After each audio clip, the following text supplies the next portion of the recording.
कुर्सी पे बैठने वालों को जमीन की अहमियत याद रहे, सच दिखाते हैं हम। सच का सामना में आपका एक बार फिर स्वागत है। आज आपने यहाँ पर आप आए थे जख्मियों को देखने, ये जख्मी कौन है, क्या घटना है? ऑफिशियल स्टेटमेंट, ऑफिशियल बयान समाजवादी पार्टी के जिम्मेदारान आप लोगों को देंगे, लेकिन जो हमला हुआ है समाजवादी पार्टी के वर्करों पर, मैं उसकी मजम्मत करता हूं और कई सवालात हमारे अपने सामने हैं। अब जिन लोगों को मार लगी है समाजवादी पार्टी के जिम्मेदारान को, वर्करों को, वही असल में फिरियाद में वो बताएंगे या पुलिस की पूछताछ के अंदर वो बताएंगे कि ये वहां तक क्यों पहुंचे।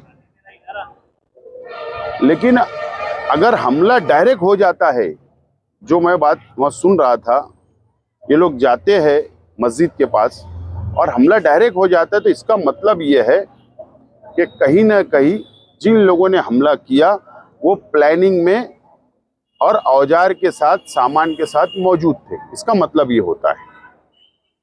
लेकिन ये सियासी बयानबाजी तक महदूद रहता तो ठीक था।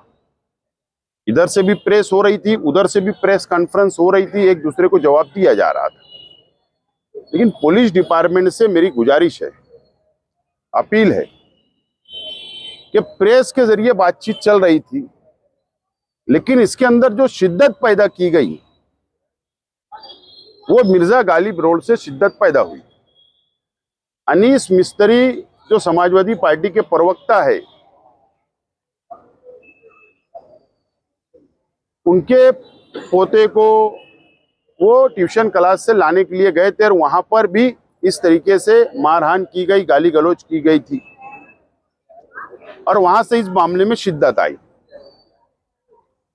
पुलिस ने पूरी इंक्वायरी करना चाहिए। जिन लोगों पर हमला हुआ फरहान हॉस्पिटल में एडमिट है, बहुत गहरी चोट आई है, नाजुक हालत है। अब पुलिस ने फौरी तौर पर एक्शन लेना चाहिए और कड़क से कड़क कार्रवाई करना चाहिए। बहरहाल बात शुरू कहां से हुई और ये जो दादागिरी है, ये जो गुंडागर्दी आज हुई, असल में खुद की इज्जत बाहर ना आ जाए, इसको छुपाने के लिए सब किया जा रहा है। लेकिन जो जैसा करेगा वो वैसा भरेगा। और अगर अंधेरे में कुछ काले काम हुए तो जाहिर सी बात, अगर तुम किसी की जातियात पर बोलेगे वो भी तो सामने आएगा। तो सियासत में ये ठीक बात नहीं है और इस तरीके से गुंडागर्दी जो की जा रही है, तो ये शहर बर्दाश्त नहीं करेगा। और अमन चौक जैसे इलाके के अंदर, अमन चौक और उसके इतराफ का जो इलाका है, वहां पर शहर के मोअज़्ज़िज़ मौलाना हनीफ अहमद मिल्ली साहब मरहूम, उनका घर है। मौलाना हुसैन अहमद मिल्ली साहब का मकान है। मौलाना अहद अजहरी साहब का मकान है। वहां पर साबिक एमएलए, साबिक सदर बल्दिया मरहूम हाजी शब्बीर अहमद सेठ साहब का मकान है। और एक अच्छी बस्ती है, दीनदारों की, एजुकेटेड, पढ़े लिखे लोगों की बस्ती के अंदर इस तरीके से गुंडागर्दी करना, मैं समझता हूं ये ठीक बात नहीं है। पुलिस ने तय तक जाना चाहिए, सामान कहां से आए, कैसे प्लानिंग हुई, सामान कहां रखे हुए थे। और जाहिर सी बात, वहां सीसीटीवी तो होगा, सीसीटीवी तो होगा। क्या सीसीटीवी के अंदर जो रिकॉर्ड हुआ होगा, तो क्या उसको नष्ट कर दिया गया?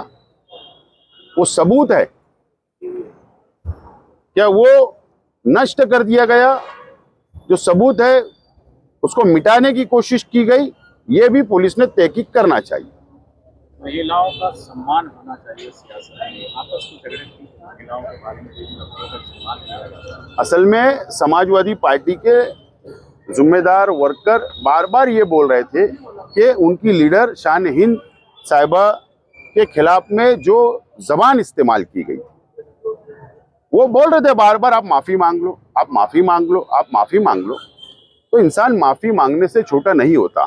जज्बात में जो बोल दिया गया, और एक टाइम नहीं जज्बात में बोला जाता, हमेशा जज्बात में इस तरीके के जुमले का इस्तेमाल किया गया है।